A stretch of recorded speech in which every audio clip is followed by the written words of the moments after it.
Oi? Olá, bonitos e bonitas. Luana, mas tá repetindo o look da outra aula. Tô há 28 aulas com essa mesma roupa, né, gente? Mas pra você já é um novo dia. Pra você já rolou muita água debaixo da ponte, como dizia minha avó, né? Pra mim é o mesmo dia, tá? É só um segundo momento pra gente fazer mais algumas questões do nosso antígeno, especificamente aí para o exame de qualificação da UERJ. Então vamos que vamos com mais algumas questões, tá?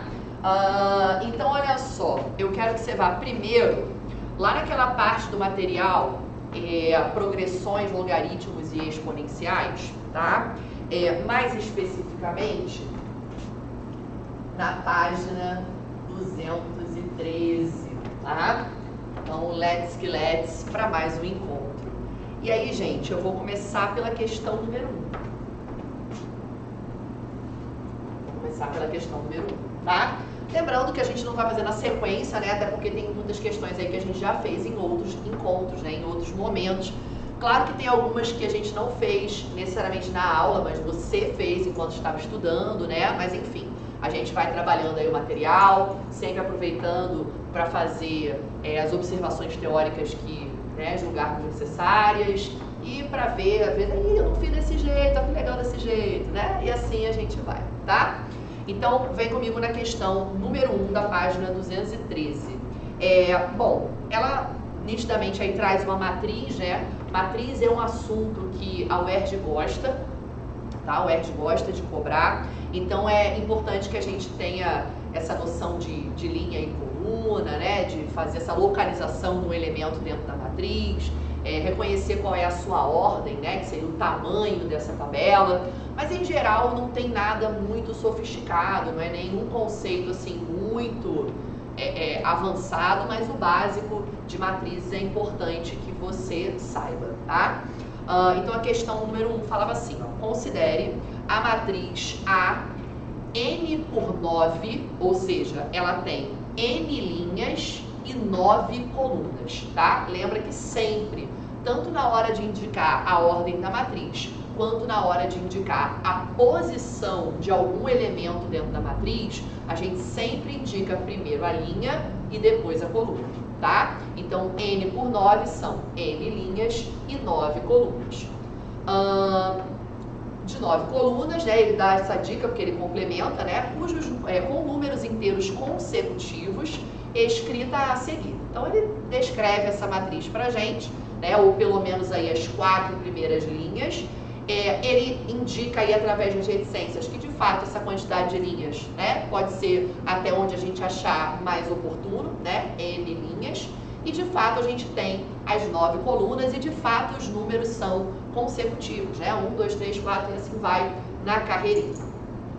Se o número 18.109 é um elemento da última linha de ordem n, o número de linhas dessa matriz então, a princípio, a gente está livre, né, para fazer quantas linhas a gente quiser, mas ele está especificando onde ele vai parar, tá? Então, a última linha que ele vai escrever é a linha onde está localizado o número 18.109, tá? E a pergunta dele é apenas quantas linhas essa matriz tem. Na verdade, a gente poderia perguntar até o posicionamento desse elemento, né? Linha e coluna, mas por acaso ele só quer saber a linha que vai ser o total de linhas da matriz que ele vai montar, tá? Bom, então o que a gente observa, né, gente? Como a gente tem 9 colunas, a cada linha a gente consegue escrever 9 elementos, né? Então a primeira linha vai de 1 até 9, a segunda linha vai de 10 até 18, a terceira 19 até 27, sempre com 8 elementos com 9 elementos em cada uma, tá? Então, se a gente olhar para o último elemento de cada linha, né, ou para os elementos que estão na última coluna, a gente vai observar que a gente tem uma sequência ali dos múltiplos de 9, tá? Então, ó, a primeira linha ela acaba em 9, que seria 9 vezes 1. A segunda linha, 9 vezes 2, a terceira linha, 9 vezes 3, a quarta linha, 9 vezes 4, e assim vai, né? De maneira que o número que finaliza a minha linha, ele é sempre um múltiplo de 9. Show? E aí, a minha pergunta, né, ou a primeira pergunta que eu vou me fazer é: 18.109 é um múltiplo de 9? Né? Porque se a resposta for sim, eu sei inclusive que ele está na última coluna, embora não tenha sido essa, né, a pergunta da questão, tá? Mas eu consigo saber inclusive o posicionamento dele. Agora, se essa divisão não for exata, o que vai acontecer, né? É que provavelmente eu vou escrever ali de repente um número de linhas completo e a próxima linha, né, ou a posição daquele cara na próxima linha pode não ser o último, né? Então a gente pode parar em algum outro momento, tá? Então essa é a nossa única dúvida, mas o importante é que ele só quer a linha, tá? Então a primeira coisa que eu vou fazer é pegar o 18.109 e dividir por 9, né? Para verificar se esse cara é múltiplo ou não. E aí quando a gente fizer essa continha, né, de cabeça aqui, tá? Vai dar 2012 e resto 1. Né? Se eu fizer 2012 vezes 9, vai dar 18.108, tá? Então, resto 1. Então, o que significa isso, pessoal? É que eu completei 2.012 linhas e esse camarada, na verdade, estará na próxima, né? Eu escrevi 2.012 linhas completas e mais um elemento, certo? Só que aí, cuidado, né? Ele está na próxima linha, tá? Então, na verdade, eu não terei 2.012 linhas, eu terei 2.013. Show? Então, eu escrevo 2.012 linhas completas, mas ele está na linha 2013. Show? Então, o gabarito da nossa questão é a letra C de Chuchuzinho, tá? Tranquilos? Então, uma questão bem de boa aí, né? Só pra gente poder descontrair e viver esse momento, tá? Aí a gente vai para a questão número 5. E a questão número 5, ela fala o seguinte: admita que a ordem de grandeza de uma medida x é uma potência de base 10 com expoente n inteiro para 10 elevado a n menos meio menor ou igual a x menor do que 10 elevado a n mais meio. Considere que um terremoto tenha liberado uma energia E em joules, cujo valor numérico é tal que... Aí ele vem com aquele bendito, né? Nosso querido log. Log de E na base 10. Lembrando que a base 10 ela pode ser omitida, né, pessoal? Mas nesse caso ele optou por colocar, né? Deixar explícita essa base. E isso é igual a 15,3, tá? E ele quer saber a ordem de grandeza em joules, tá? Só isso que ele quer, tá? Então, essa ordem de grandeza é uma potência de base 10. A gente só precisa saber com qual desses expoentes, tá? Então, repara, no fundo, o grande lance dessa questão é a gente conseguir sair daqui, né? É escrever esse E como uma potência de base 10. E para fazer isso é só a gente aplicar a definição do log, né? A base elevada ao logaritmo tem que ser igual ao logaritmando. Então, dizer que o log de E na base 10 é 15,3 é a mesma coisa que dizer que o E é 10 elevado a 15,3. Beleza? Tranquilos? Bom, então olha só, pessoal. A gente precisa de um expoente N inteiro, né? Então, repara o seguinte, ó. 15,3, ele está bem próximo do 15, né? Seria o inteiro mais próximo. E se eu jogar lá na nossa expressão, repara que, de fato, ó, 10 elevado a 15 menos meio, aí esse meio eu vou botar como 0,5, tá? Para ficar melhor. Isso é, de fato, menor ou igual a 10 elevado a 15,3, que que é menor ou igual, ou, aliás, menor, né? Foi o que ele colocou aí, a 10 elevado a 15 mais meio, tá? Por quê? Porque isso aqui dá 14,5 e esse daqui dá 15,5, né? De fato, ó, o 15,3 é maior do que isso e é menor do que isso. Então, essa potência é certamente maior do que essa e menor do que essa, tá? Então, para que a gente satisfaça isso, ó, o nosso N tem que ser igual a 15. Então, eu preciso ter a ordem de grandeza de 10 elevado a 15, gabarito letra B.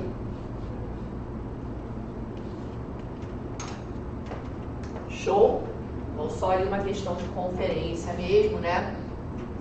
Para encaixar aí esse inteiro mais próximo, tá? Então, gabarito letra B de beijinho. Show? Então, fizemos aí a questão número 5. Aí você vira a página e a gente pode olhar a questão número 6, tá? A questão número 6 diz o seguinte: tem uma tirinha, né? Toda vez que tem tirinha, a gente se sente acolhido, né? Porque tem uma tirinha, tem uma historinha, tem um negocinho. E aí ele fala assim, ó, na tirinha, tá? Ao dirigir da cidade A para a cidade D, você passa primeiro pela cidade B e depois pela cidade C. Então, peraí, ó. Existe um trajeto aqui, ó, que vai ligar a cidade A até a cidade D. Mas para chegar lá, você tem que passar primeiro por B e depois por C. Claro que eu não sei exatamente, né, onde cada uma está localizada, mas tudo bem, porque nesse primeiro momento a gente só está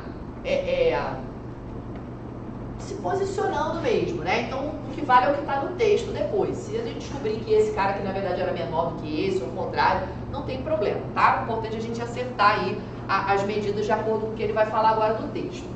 Aí ele fala, há 10 quilômetros a mais de A até B do que de B até C. Então, ó, de B até C, eu não sei quanto tem, mas eu posso falar que tem X quilômetros. E de A até B, existem 10 quilômetros a mais do que de B até C, tá? Vamos ler de novo. Há 10 quilômetros a mais de A até B do que de B até C. Então, se aqui tem X, aqui tem X mais 10. Show? E 10 quilômetros a mais de B até C do que de C até D. Aí, gente, claro, né?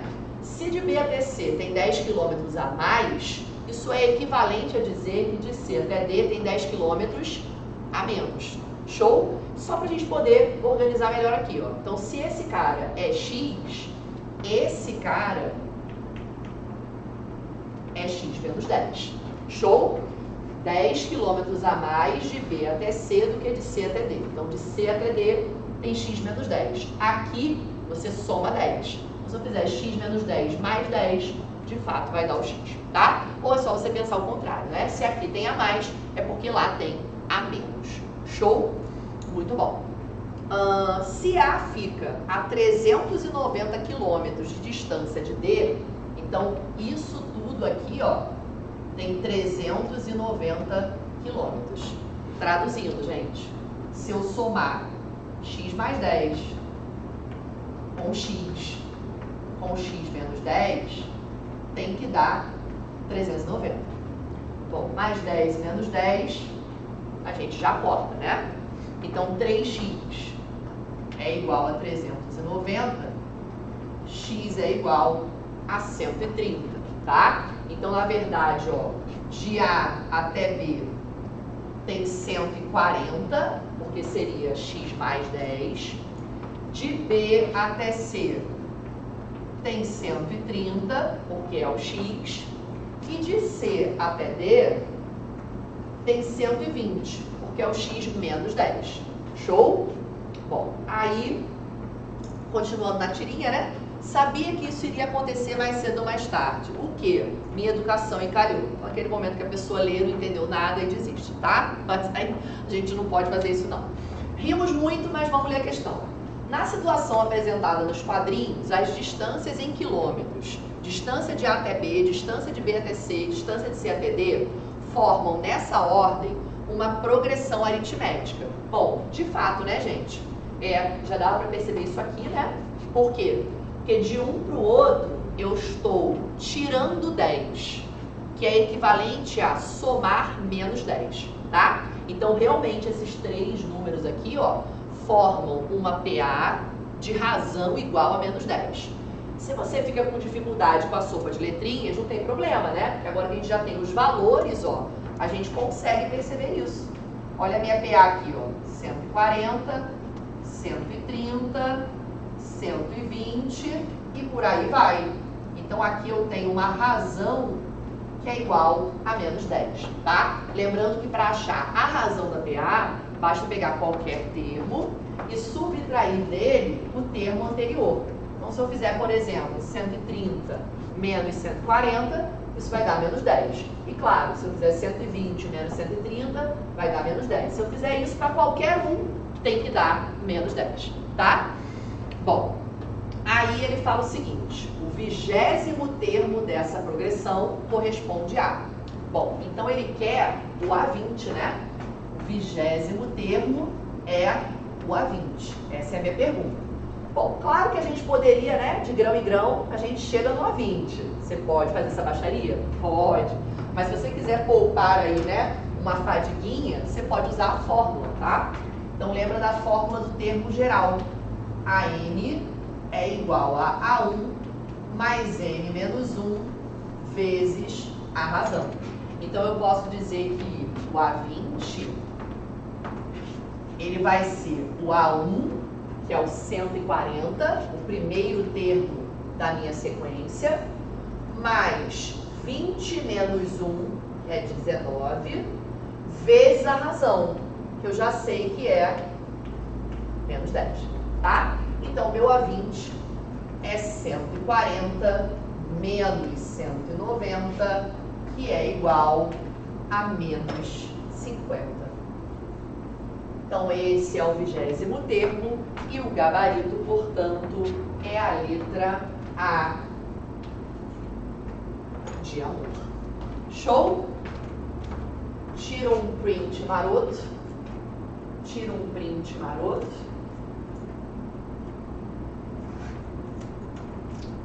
E a gente vai para outras questões, tá?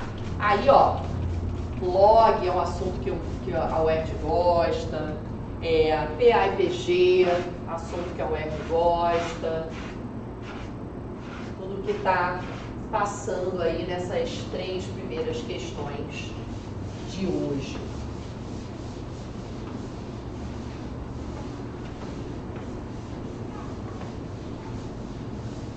Nossa, tem dia que eu apago mal pago, mas tem dia que eu me supero, né, gente? O que eu fiz aqui assim? Tá vendo? Deu uma molhadinha e aí deu uma manchadinha.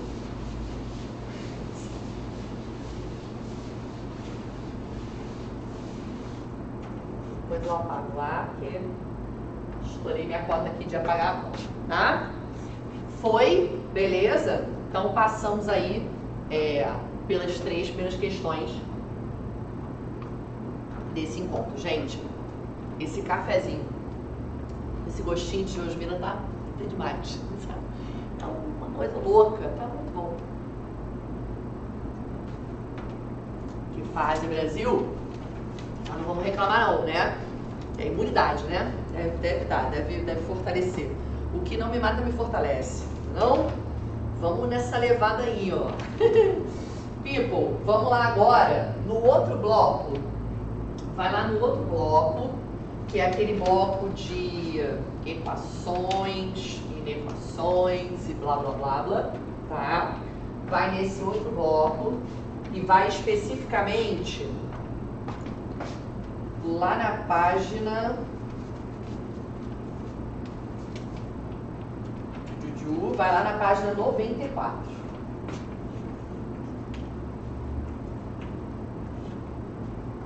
junto na 94? Então, vai lá na 94, ó, e a gente vai pegar a questão número 6, tá? Questão número 6. Gente, tem um texto aí, né? Não vou ler esse texto, né, gente? Porque provavelmente não precisa. Então, vamos ler direto aí, ó, essa questão número 6, tá? A questão número 6, ela dizia o seguinte: admita que para escovar os dentes seja necessário, em média, 1 litro de água. Caso a torneira permaneça aberta durante toda a escovação, serão gastos, em média, 11 litros, havendo desperdício de 10 litros. Nessa hora você fala, tá vendo? Não vou mais escovar o dente. Não, gente, é para escovar, né? Só deixar fechado, tá? Só abre a torneira quando precisar. Não vamos cancelar o escovar o dente, não, por favor, né? Pelo bem de todos, tá? Então, ó, a cada escovação você gasta 1 litro, mas, quer dizer, você precisa de 1 litro, né? Mas se você deixar aberto direto, você vai consumir 11 e automaticamente vai desperdiçar 10 litros. Considere uma família de 4 pessoas que escovam os dentes 3 vezes ao dia, que bom, mantendo a torneira aberta. Aí já não foi legal, tá? Ou seja, mantendo a torneira aberta durante toda a escovação. Em 365 dias, o desperdício de água dessa família em litros será igual a... Esse é aquele momento agora que você fala, não quero nem fazer essa conta, que é pra eu não me sentir mal, né? Mas vamos ter que fazer. Então, olha só, eu quero isso para 365 dias. Mas 365 é muito, né? Então, eu vou pensar primeiro no gasto diário, tá?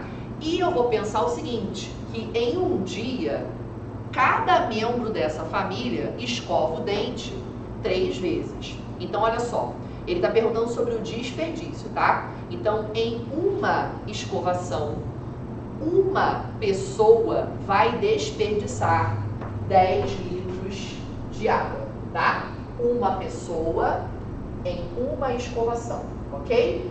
Agora, quantas escovações serão feitas por dia? 3. Então, uma pessoa por dia vai desperdiçar 30 litros de água. O problema é que não é uma pessoa só. Essa família tem 4 pessoas. Então, na verdade, o desperdício diário será de 120 litros, né? 3 vezes 10 vezes 4. Show? Só que isso é para um dia. E a gente está querendo esse desperdício anual, no caso, né? Para 365 dias. Então, agora, eu vou pegar isso aqui e vou multiplicar por 365. Show? Então, recapitulando, ó, uma pessoa, uma escovação. Uma pessoa com 3 escovações. 4 pessoas com 3 escovações. 4 pessoas com 3 escovações durante 365 dias. Show? Então, é aquele tipo de questão da UERJ que só tem um inconveniente, que é fazer a conta, tá? É o famoso arme e efetua. Mas quando você fizer essa conta com calma, isso vai dar 43.800 litros. Definitivamente chega a dar vontade de parar de escovar o dente. Porque é um desperdício surreal, né? Isso aqui podia estar o quê? Podia estar naquela piscina de plástico, né? Num verão, numa tarde de verão. Podia estar lá, mas não, você desperdiçou isso, né, gente? Não dá, não tem condição de desperdiçar essa água porque a gente não enche a piscina, tá? Pensa nisso. Toda vez que você estiver escovando o dente, quiser deixar a torneira aberta, pensa que futuramente você não vai ter condição de encher a piscina por conta disso, tá bom? Essa é a moral da história. Aproveitando que a gente está por aí, a gente pega a questão número 7, tá? Então, ó, questão número 7 dizia assim: a população de uma espécie animal fica multiplicada pelo mesmo fator após intervalos de tempo iguais.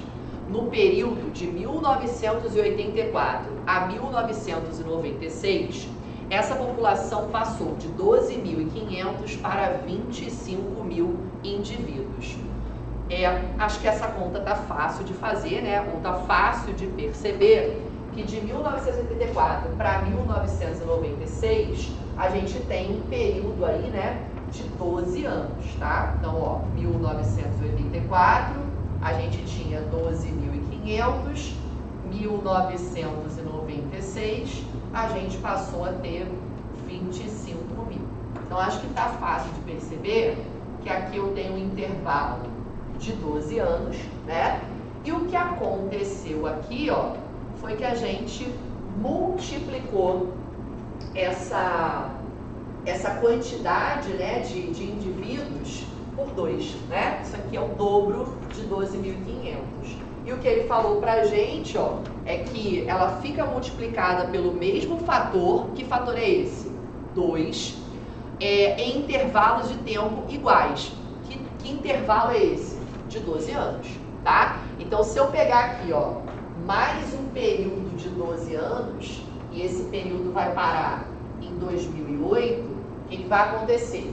Eu vou multiplicar por 2 novamente, tá? Obviamente, né, pessoal? Eu vou dobrar o que eu tenho naquele momento, né? Então, se eu tinha 25.000, em 2008, eu passo a ter 50.000. E nessa levada, a cada 12 anos, é isso que eu vou fazer. Show? Considere que para o mesmo intervalo de tempo dos anos seguintes, o fator permanece constante. Então, ele só está garantindo que vai ficar nessa levada aí mesmo.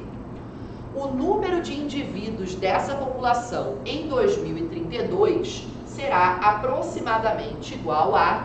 Gente, esse é aquele momento, né, que a gente sempre fala, ah, não, pega uma fórmula, né, não faz no braço e tal. Mas a gente também sempre fala, tenham o famoso bom senso, né, que é sempre recomendado. Então, eu acho que às vezes, quando a gente está muito pertinho, já está ali, faz no braço, né, acaba sendo até um conforto para fazer a conta, você sai da prova com aquela tranquilidade que fez certo, não fica na dúvida, né, de, pô, caraca, eu fiz, mas será que eu acertei na conta? Será que eu fiz o intervalo, a quantidade de intervalos corretamente? Então, na dúvida, né, você pode simplesmente ir no braço. Você fala, pô, Ana, mas é 2032.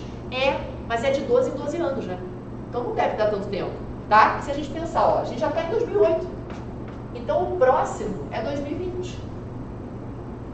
E o próximo, adivinha, já é o 2032, tá? Então, com todo respeito, né, eu acho que essa é a típica questão que vale super a pena a gente fazer no braço.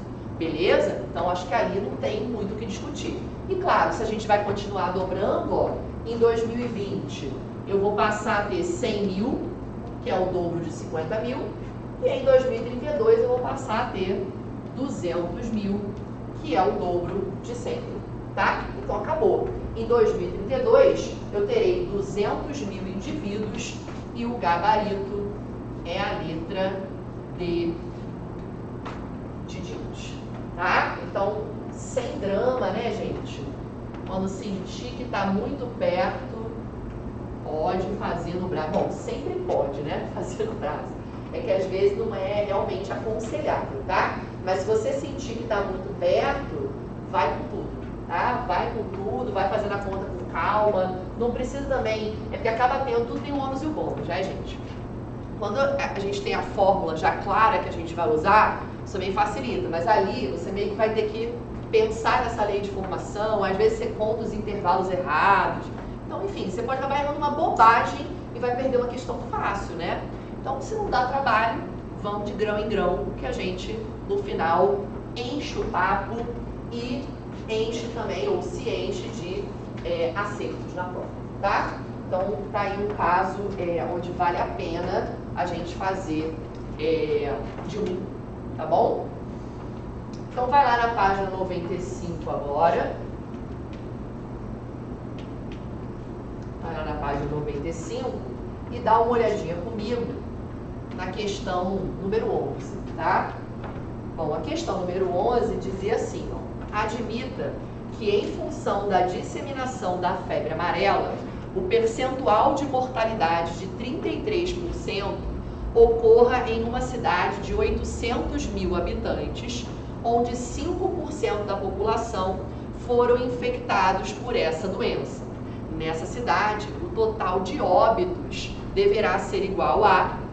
Bom, é a famosa história da porcentagem, né? De novo, né, gente? Porcentagem é um tópico muito importante para qualquer prova que se preze e para o UERJ não é diferente, tá? E lembra que a pergunta mais importante da porcentagem é sobre qual valor aquele percentual está sendo calculado, tá? Então, aqui o que acontece? Primeiro, eu não tenho 800 mil habitantes infectados pela doença, né? E, obviamente, esse percentual de mortalidade significa quantas pessoas morrem dentre as pessoas que estão contaminadas pela doença. Então, primeiro tem que saber quantas pessoas estão contaminadas para depois saber o número, né, que corresponde àquele percentual de mortalidade, tá? Então, vão morrer 33%, que é 33 sobre 100, de quanto? Do total de pessoas infectadas. Não tem necessidade de colocar esse parêntese, mas eu vou colocar só para reforçar, tá? Que esse momento da conta é o momento de calcular o total de infectados. E que total é esse? 5% dessa população. 5% é 5 sobre 100. E essa população é composta de 800 mil habitantes, tá? Então, obviamente, né, gente, esse parênteses aqui não tem função nenhuma, né? Porque aqui é tudo multiplicação. Então, eu posso simplesmente, ó, cortar aqui, ó, 1, 2, 3, 4 zeros com 1, 2, 3, 4 zeros. Show? Então, a minha continha, na verdade, é 33 vezes 5 vezes 80, né? Então, isso aqui vai ser 33 vezes 400. Então, isso aqui vai ser 132 com 2 zeros, né? Aqui, ó, 4 vezes 3, 12, vai 1, 12 com 1, 13. Então, isso aqui dá 13.200 óbitos, tá? E o gabarito é a letra B de Beijinho. Show? Então, uma questão bem tranquila, essa é bem recente, né? 2019, tá? A UERJ tem sido bem mais agradável, né, nessas últimas provas, nessas últimas questões. Vez ou outra, né, pode aparecer alguma coisinha que destoa um pouco para mais, né, mas em geral, pelo menos 6 dessas 8 questões, elas tendem a ser questões mais amistosas, tá? Claro que se espera também que você tenha aí um mínimo de bagagem, né? Então, por exemplo, até essa questão 6 aqui, ó, ela não é uma questão muito difícil, né? Você tem que ter não tem a figura, né? Você tem que conseguir concretizar aquelas informações, né? Você usou uma fórmula básica de PA, mas já é uma questão que não é tão imediata como essa questão que a gente acabou de fazer, ou até mesmo a questão anterior, né? Mas, na maioria das vezes, a gente está trabalhando aí com questões mais acessíveis, tá? Isso, obviamente, né, gente, estou comparando com a realidade das outras provas, né, para as quais nós nos preparamos, tá? Que, obviamente, a quantidade de questões, comparada ao Enem, né, o Enem vai ter muita questão muito fácil, mas também vai ter muita questão muito difícil, porque são 45, então é difícil comparar, né? Mas, de um modo geral, a UERJ tem sido amiga de vocês na maior parte das questões. Mas sempre lembrando, né, gente, que ir com esse pensamento às vezes é muito perigoso, né? Que a gente vai sempre pensando numa prova fácil e aí a gente acaba não prestando a atenção que deve e acaba, adivinha, errando a questão fácil, né? E isso depois dá um negocinho no coração, né? Dá uma raivinha, né? E a gente já passou tanta raiva, né, gente? A gente já passou tanta raiva, não tem necessidade da gente passar mais raiva nessa vida, né? Já chega, já esgotamos a nossa cota de raiva. Então agora vamos passar mesmo, né? Chega de passar raiva, vamos passar no vestibular, tá? Então, olha só. Agora, vamos para a questão lá da página 99.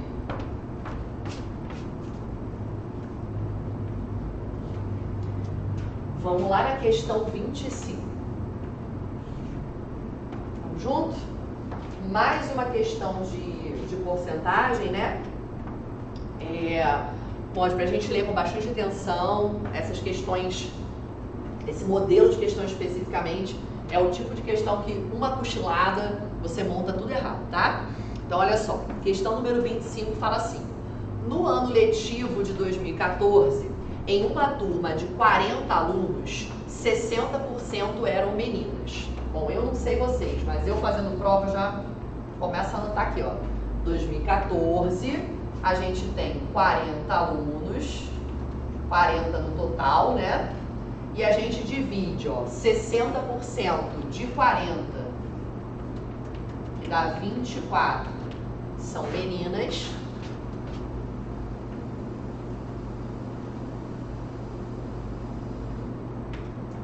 Tá? 60% é a mesma coisa que 60 sobre 100, é a mesma coisa que 6 sobre 10, é a mesma coisa que 0,6, tá? Eu uso esse 0 do 40 para fazer essa vírgula andar, então na prática isso aqui é 6 vezes 4, 24. Obviamente eu posso fazer o 40% agora, né, que é o que vai restar para os meninos, ou eu posso só fazer a diferença, né? Então se a gente tem 24 de 40 que são meninas, automaticamente a gente tem 16 meninos, tá?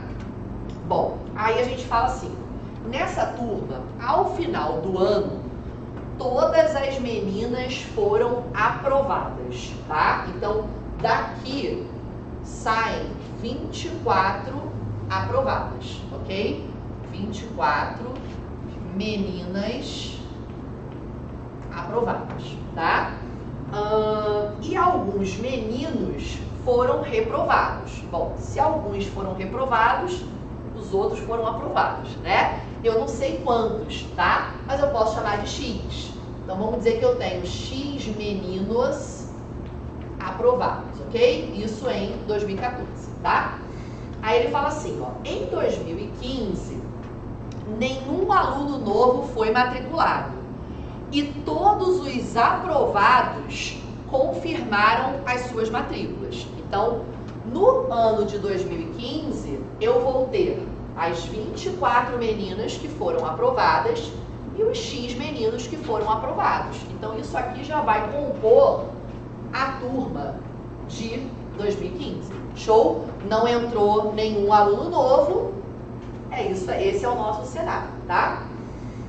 Como isso, essa nova composição em 2015, a turma passou a ter 20% de meninos. Ou seja, as meninas agora representam 80% e os meninos agora representam 20%. O número de meninos aprovados em 2014 foi igual a... Então, na verdade, a pergunta é justamente o nosso X, tá? Bom, qual é o grande perigo desse tipo de questão? É a gente lembrar que esses percentuais mudam, né? Porque eles são calculados em relação a um novo valor, tá? Então, repara, o número de meninas é o mesmo.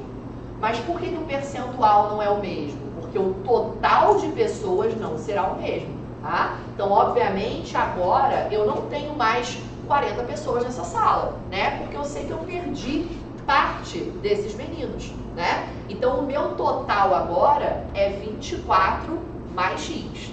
E esse X representa 20% disso, assim como o 24 representa 80% disso, tá? Então, eu posso dizer o seguinte, ó, 80% do total, e quem é o total?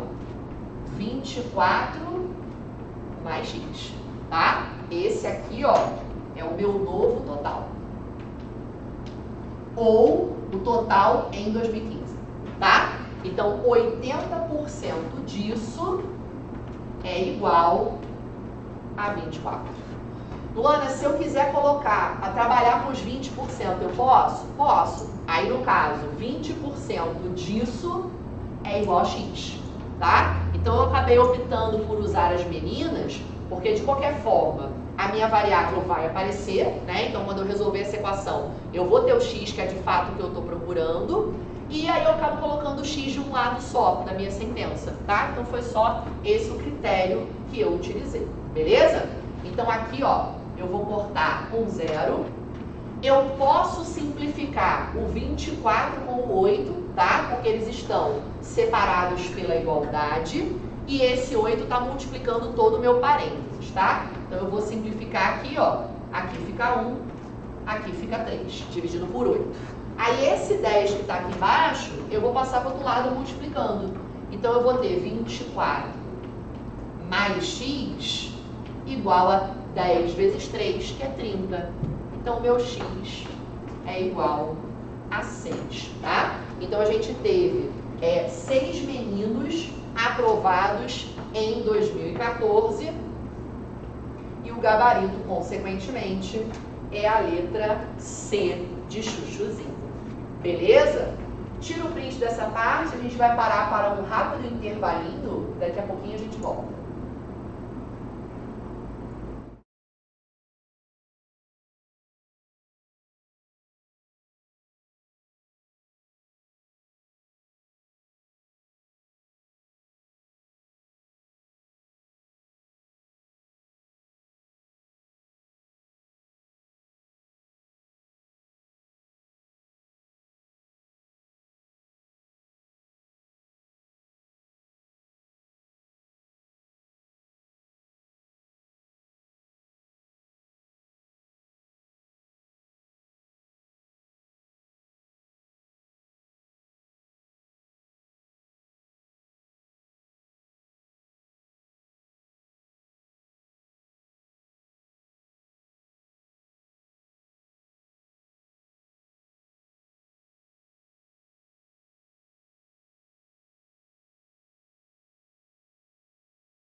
Estamos com a nossa programação quase normal, né, gente? Vamos lá para fazer mais algumas questõezinhas, tá? Então, segue comigo aí na página 99. Segue comigo nessa página e vamos dar uma olhadinha na questão número 26.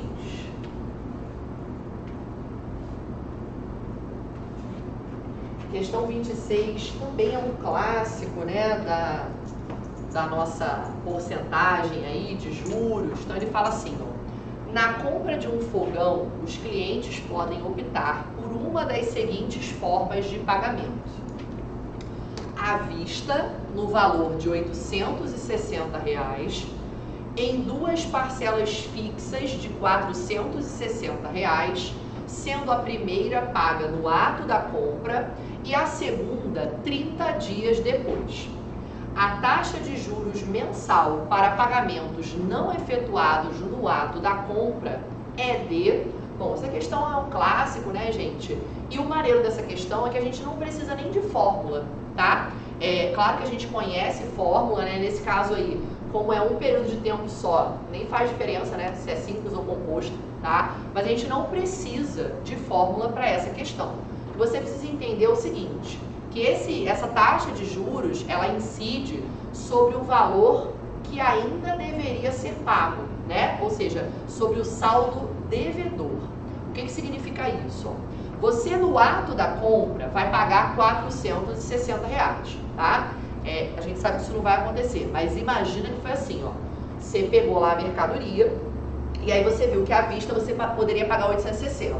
Só que você falou, putz, não tem esse dinheiro aqui agora, mas eu vou fazer o seguinte, ó, eu vou dar 460 e daqui a um mês eu pago o restante, ok? Aí você foi, pagou 460, botou a sua mercadoria na sacola. Quando você estava chegando na porta, você falou, putz, lembrei, tem R$ 400 escondido no bolso. Aí tu volta lá no cara, peraí, acabei de lembrar, tem R$ 400 aqui, né? Você pagou 460, você pegar mais R$ 400 e der na mão dela, você leva a mercadoria e tá quitada. Por quê? Porque se você tiver R$ 860, você leva a mercadoria e você não está devendo mais nada. Então, na verdade, pessoal, o preço da mercadoria é 860. Porque se você tiver 860, você leva e não deve mais nada para a loja. Então, no fundo, não é que exista um desconto à vista, né? Existe um juros a prazo, ok? Porque o preço efetivamente é 860, tá? Então, se você deixou R$ 460 no ato da compra, independente do tempo, né, que você demore para pagar a outra parte, essa outra parte deveria ser R$ 400. Por quê? Porque se o preço real da mercadoria é 860 e você já pagou 460, você está devendo 400, tá? Só que você não vai pagar 400, você vai pagar 460, porque esse é o combinado com a loja. Se você não tem o dinheiro todo, você paga 460 agora e daqui a um mês, que é justamente o prazo que ele deu aí para calcular a taxa, você paga os outros 460, tá? Só que lembra que ele quer a taxa de juros, né? Então, se você deveria pagar 400 e efetivamente paga 460, você teve um acréscimo de 60 reais. Então, a pergunta é, quanto que esses 60 reais correspondem em relação ao 400, tá? Então, é isso que eu tenho que fazer agora. Se você quiser fazer a sua tradicional e famigerada regra de 3, fica à vontade, não tem problema. 400 está para 100%, assim como 60 está para X. Mas você pode também fazer 60 dividido pelo 400, né? Aí, ó, corta. Aliás, nem corta o zero, ó. Lembra que você quer isso em porcentagem, né? Então, o melhor mecanismo para você é ter no denominador o 100. Só que para 400 virar 100, você tem que dividir por 4, certo? Então, o que você faz? Divide por 4 em cima também. Só que se eu dividir 60 por 4, isso aqui vai dar 15, né?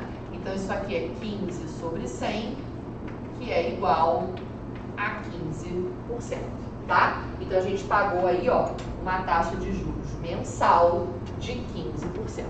Show? Porque o que eu paguei um mês depois é 15%. a mais do que eu deveria ter pago. Beleza? Tranquilos? Então não precisa de fórmula, tá? É só a gente pensar um pouquinho. Bom, aí eu quero que você olhe comigo agora a questão número 28. Embora, gente, vou falar um dó com vocês, tá? A 28 ela mexe com o meu coração. A 28 ela fala daquele cujo nome não se deve falar. A 28 é uma pedra no meu sapato, mas eu tenho certeza que não é só do meu, tá? E ela diz o seguinte, ó: no Brasil, o imposto de renda deve ser pago de acordo com o ganho mensal dos contribuintes, com base em uma tabela de descontos percentuais. Esses descontos incidem progressivamente sobre cada parcela do valor total ganho, denominadas base de cálculo, de acordo com a tabela a seguir. Então, vem o seguinte, ó: até R$ 1.900, você é isento. Então, se o seu salário for, né, de até R$ 1.900, você não paga imposto de renda. Se você ganhar de R$ 1.900,01 até R$ 2.800, aí você tem um desconto de 7,5%, 7,5%. E assim ele vai, né, para cada faixa, estabelecendo aí qual é esse percentual que vai ser utilizado como base de cálculo para esse imposto. Segundo a tabela, um ganho mensal de R$ 2.100 corresponde a R$ 15 de imposto. Congela. Para pessoa, né, e aí essa pessoa possivelmente é você, né, que nunca pagou imposto de renda e que nunca fez uma questão falando sobre imposto de renda, possivelmente pode interpretar de forma errada as informações da tabela. Mas ele te dá duas oportunidades para compreender o funcionamento disso. Você só precisa agarrar essas oportunidades, tá? Então, por exemplo, ó, pensa o seguinte: 2.100, ele está naquela faixa, né, de R$ 1.900,01 até R$ 2.800. Mas se você calcular 7,5% de 2.100, não dá R$ 15. Mas ele falou que se a pessoa ganhar 2.100, ela vai ter R$ 15 de imposto, tá? Então, nessa hora, se você teve a curiosidade de conferir essa conta, você já meio que se ligou, né? Por quê? Pensa o seguinte, ó: se a pessoa ganhar até 1.900, ela é isenta. Então, a partir daí, o que é usado como base de cálculo é, vamos dizer, o excedente, tá? Então, se a pessoa ganha 2.100, ela vai pagar o imposto sobre 200, que é o que passa de 1.900. E aí, de fato, se você fizer 7,5% de 200, vai dar os R$ 15, tá? Então, cuidado com isso. Admita um contribuinte cujo ganho total em determinado mês tenha sido de R$ 3.000. Para efeito do cálculo progressivo do imposto, deve-se considerar esse valor formado por 3 parcelas. Essa é a segunda oportunidade que ele está te dando de entender o funcionamento. Olha o que ele fez com esse R$ 3.000. Ele foi quebrando esse valor. 1.900, 900 e 200. Por quê, gente? 1.900 é a faixa de isenção. 900 é o quanto ele comporta na segunda faixa, que vai de R$ 1.900,01 até R$ 2.800. Por quê? Porque ele completa essa faixa, né? Ele completa, porque o que ele ganha é mais do que 2.800, tá? E dentro da próxima faixa, ele não pega tudo. Por quê? Porque para chegar no que ele ganha, que é 3.000, só estão faltando R$ 200. Então, nessa terceira faixa, ele vai cobrar, ele vai pagar o imposto sobre R$ 200. E a última coisa que a gente tem que perceber é que os percentuais são diferentes, né? Então, quando eu usar aquele R$ 900, ele está na faixa de 7,5%. Mas quando eu usar o 200, ele está na faixa de 15%, tá? Então, o imposto que ele vai ter que pagar seria 7,5% de 900 mais 15% de 200. Belezinha? Aí aqui, ó, deixei já de propósito para cortar os zeros. Aqui também, né? Aqui dá 30, tá fácil de fazer. E aqui de cabeça dá 67,5. Tá? Então o total que ele vai pagar de imposto é de R$ 97,50. Só que ele pediu aí, ó, o ganho aproximado, tá? Então, aproximadamente 98, né? Então, a gente vai marcar aí a letra B de beijinho, tá? Então, isso aqui, ó, ele aproximou para R$ 98. Show? Tranquilos? Então, fizemos aí, ó, mais uma questãozinha. E aí, agora, a gente vai na página 100.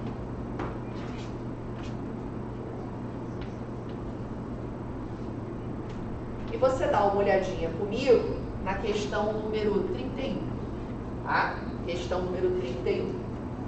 Bom, a questão número 31, ela mostra aí, ó, um segmento, o segmento XY, que está dividido em 10 segmentos congruentes pelos pontos A, B, C, D até o I, tá? Então tem aqui, ó, A, B, C, D.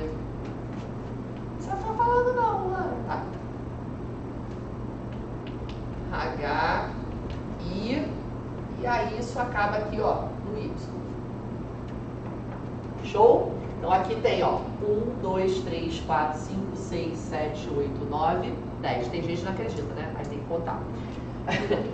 Está dividido em 10 segmentos congruentes, tá? Então o tamanhozinho de cada... na figura não parece, não importa, tá? Tá escrito aí que é igual, tá bom? Admita que x e y representem, respectivamente, os números 1/6 e 3/2. O ponto D representa o seguinte número. Então, ele quer saber quem está aqui, tá? Bom, obviamente, pessoal, para pensar no ponto D, eu posso ou pensar, né, que eu avancei 4 segmentos a partir do X, ou pensar que eu voltei 6 a partir do Y, né? Mas eu vou pegar o mais prático, né, que é do X para o ponto D. Só que, para saber essa coordenada, eu tenho que saber quanto que eu andei, né? E para saber quanto que eu andei, eu tenho que saber quanto mede cada pedacinho desse. Porque eu sei que eu andei 4 vezes, mas eu não sei 4 vezes quanto, tá? Então, a primeira coisa que eu tenho para fazer é descobrir quanto mede um pedacinho. Show? Como é que eu vou fazer essa conta? Bom, isso começou no 1/6 e acabou no 3/2. Então, o tamanho total é a diferença, né? 3/2 menos 1/6. E como isso aqui está dividido em 10 pedaços iguais, é só pegar isso e dividir por 10. Aí eu vou ter a unidade de medida aqui, né? Que é de um comprimentozinho desse. Show? Então, vamos lá. Primeira conta que eu vou fazer. 3/2 menos 1/6. Beleza? Bom, MMC, né? O MMC aqui é 6. Aqui vai multiplicar por 3. Então, 3 vezes 3 dá 9. 9 menos 1 dá 8. Então, isso aqui dá 8/6, tá? Se você quiser simplificar, isso vira 4/3, simplificando por 2, tá? Então, isso tudo aqui, ó, tem 4/3. Show? Para descobrir um pedacinho, eu vou dividir por 10. Então, se eu quiser, por exemplo, ó, o tamanho do segmento XA vai ser 4/3 dividido por 10. Divisão de fração, repete a primeira, multiplica pelo inverso da segunda, né? O inverso de 10 é 1/10. Então, isso aqui vai dar 4/30. Eu poderia simplificar também, tá? Mas eu não vou simplificar porque vai facilitar uma quantia que vem depois, tá bom? Eu vou deixar esse denominador 30 mesmo. Show? Então, aqui, ó, nesse pedacinho aqui, ó, tem 4/30, tá? Só que eu vou avançar 1, 2, 3, 4. Então, na verdade, eu vou andar 4 vezes isso a partir do 1/6, tá? Então, o ponto D, ele vai ser 1/6 mais 4 vezes 4 sobre 30. Show? Aí aqui, ó, eu também poderia simplificar, claro, mas eu vou deixar como 16 sobre 30. Multipliquei em cima, repeti embaixo. Que aí agora no MMC é fácil, que é 30, né? Porque o 30 é múltiplo de 6. Show? Então aqui vai multiplicar por 5. E aí eu tenho 5 vezes 1, 5. 5 com 16 dá 21. 21 sobre 30. Bom, 21 sobre 30 dá para simplificar por 3, né? O 21 vira 7 e o 30 vira 10. Pronto. Então agora eu já sei que o ponto D representa o número 7 décimos e o gabarito, portanto, é a letra D de docinho. Tá? Tranquilos, people? Belezinha? Foi? Então, pessoal, desculpe a cara de cansada. Não que eu esteja, tá? Por acaso, hoje eu acordei com essa cara de cansada aqui. Não tem nada a ver com cansaço, não. É só uma... Mas, gente, fiz o que podia, tá? Até um pouco mais do que eu conseguia. Esse ano, que ainda é o outro ano, foi muito difícil, muito puxado. Mas agora eu vou fazer uma pausa para recarregar, né, a energia, a bateria e estar pronta para começar em breve com o próximo ciclo, a próxima leva de alunos. Para vocês, eu desejo excelente prova, tá? Na UERJ, o que estiver faltando aí ainda quando você assistir a essa aula, que eu não sei exatamente que momento vai acontecer. E, como sempre, o meu desejo sincero é que a força esteja com vocês, tá bom? Foi um prazer, pessoal. Um beijo, fiquem com Deus. Tchau, tchau.